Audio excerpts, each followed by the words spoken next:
And finally, Mr. Mellow Likes Yellow.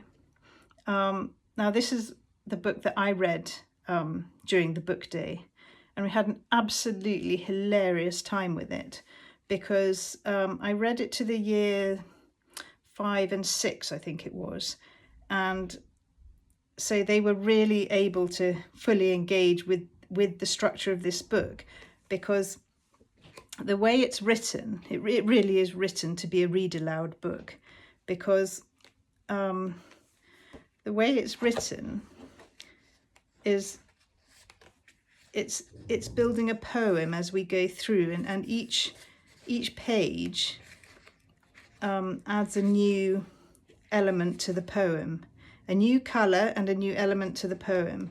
And so there's a lot of repetition and building, and of course as we went through the book and I was reading it, the kids were shouting out the next lines, and they were really getting involved, and by the end we were racing to see who could get to the end of the poem first.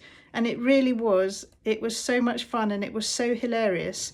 And also because we had simultaneous British Sign Language interpretation, you know, the interpreters were trying to keep up as well with the kids who were trying to beat me, and it was just really, really fun.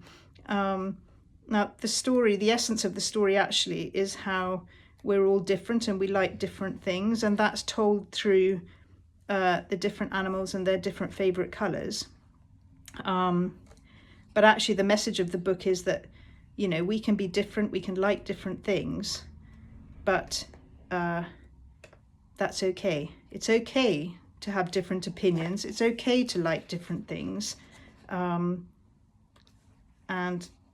you know, in the end we discover that, well, Mr. Mellow, he does like yellow, but he also likes an awful lot of other colours too. So those are all ready to go into the book bags and off to the children at Blanche Nevile School for the Deaf.